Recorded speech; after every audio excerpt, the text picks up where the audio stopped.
Vance McDonald, ankle, Tank Carradine, leg, and Dahl, back. Okay, I don't have details. I just got it from the training room right here. That's where they are.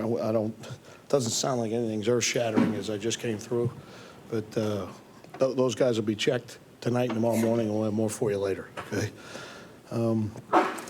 Game today. I mean, there was some nice things that went on. You know, here's the cliches. You're going to hate cliches, but, you know, and we got stuff we got to learn off of. The penalties in the second quarter, that group right there, we got to keep our hands inside and do things. I was obviously don't want any penalties, but there in the first quarter we had a penalty, made it 1st and 15, and we got to the next play and got it back into a normal sequence. So that was a positive in my mind, you know, a positive off of a negative. We want to get to the next play. Then halftime, we did discuss the penalties and playing cleaner, and you could tell there was a conscious effort.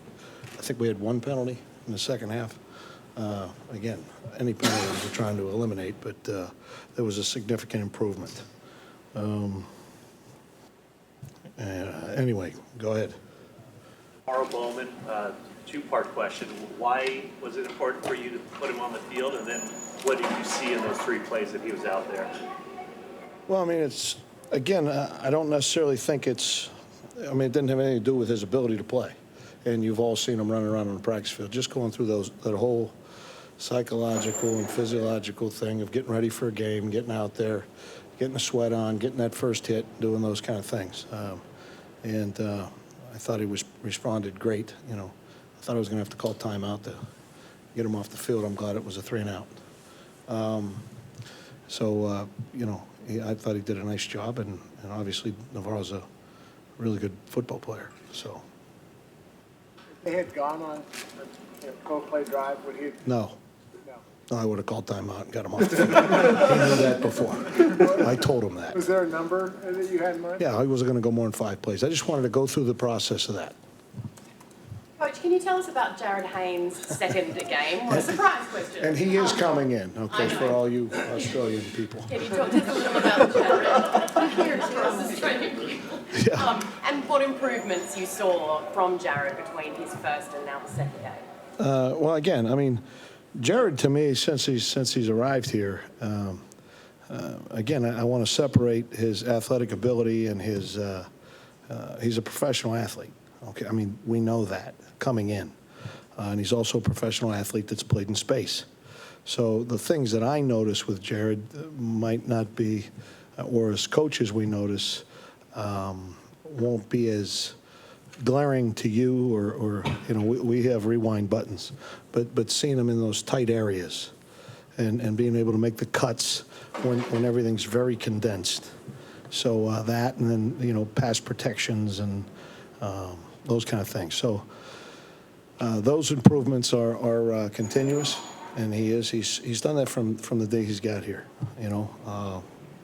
But I do want to temper those things, you know. I mean, he's on a road. He's doing things, and it is good. It really is. But we've still got a ways to go. You know? Everybody's jumping on the Hayne playing, but you're trying to calm it. Yes, ma'am. I am trying to calm it. Yes, ma'am. He's going to make it hard for you to leave him off the 53-man roster. Would you agree with that?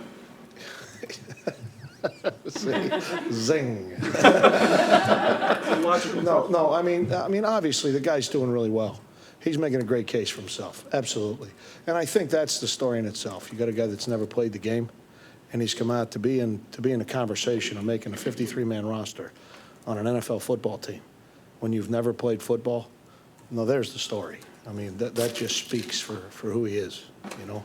And having the guts to leave what he knew. And I mean, this guy's got, you know, he walked away from all that to come do this. That's what makes this thing special to me. He did have a couple of opportunities in those kind of close quarters runs today and seemed to make something out of nothing. I mean, has he gotten... That's what I'm saying. When I'm saying what he's gotten better at, you saw that today. Last week there was a couple times where, you know, and I watched the tape. He's worked it through practice, and you saw it show up. Still a long way to go, though. I mean, I want to make sure we say that. Coach, Kaepernick threw a pass to Torrey Smith deep in the end zone that was sort of knocked away. What did you see, two-parter, what did you see on that play, and when do you expect those two to establish their chemistry together? Well, again, as you've seen over the, I mean, that's a process we're trying, and you try to speed it up. I do think we're very close. I do. I mean, we see it in practice. We see things getting better in practice, and you got a guy that can really run and a guy that, really throw. So it is the timing and you phrased it, the chemistry. But I think we're getting there. I really do. I'm excited about that combination. But And what about the play? What did you see? well, the play right there. I mean, obviously the defender did a nice job. I thought the ball was put in a good spot. Where it couldn't be. It's going to be a tough catch. You know what I mean? And he got it there, and it was good. It was in a good place where we're either going to catch it or it's going to fall incomplete right down there. So I thought he put it in the right place. I thought there was great effort to catch the ball. So I thought it was a good play. I thought the defender did a nice job. Jim, how is Mike Purcell in space? How about my man, huh? Pick six. But I'd be. You got to talk about that play too. You saw Arik Armstead come in, get in front of the quarterback, and get his hands up. That's where all that length helps us, And that obviously affected the throw.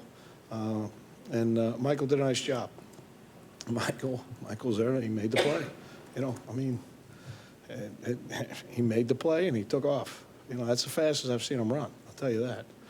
And Jerry Jones just apologized for his comments this week about the playing surface. Your reaction to that, and what did you think of the grass out there tonight? I don't know. Jerry Jones issued an apology for what he said this week. Okay, I didn't know he said anything. Okay, so what was your reaction to the, or how did the field hold up in your eyes? Well, I thought the field was great. I mean, surface was great. I mean, again, you're on our practice fields every day. You see, I don't have any questions with our practice fields, and I will tell you that our field guys and grounds crew are phenomenal. I have a ton of respect for them, a ton of confidence in them, and I think they do a great job. So I really, I can honestly tell you, I have not looked at the field one time all week or what. I know they had to replace it and they would do it, and the only thing I get is, hey, we're going to be good at the beginning. Yeah, we'll have it done. And I thought it was a really fine playing surface. Jim, small sample size, but how do you think the offensive line did? Do you have any concerns with that at this point?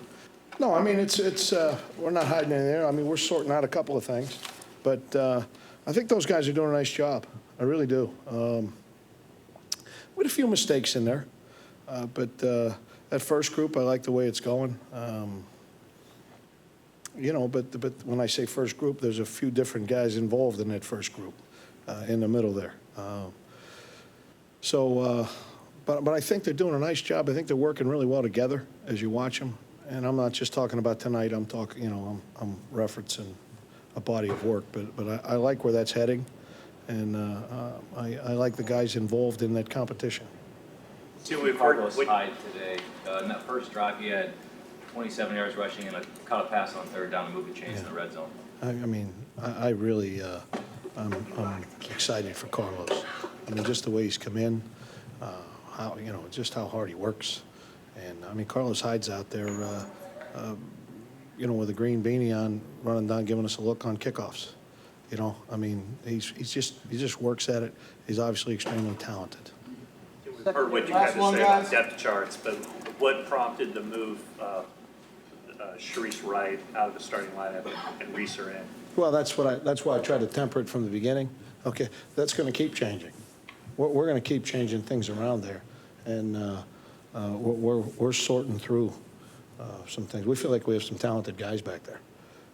Some youth. I mean, I know there's youth, and but really like the way they're coming in. Tim Lewis, just the way he's with that group, and the way that whole thing is coming together, and the coaching and the teaching, but also the players and the way they're responding to it is really good. So all we're doing is trying to take a look and clarify some decisions.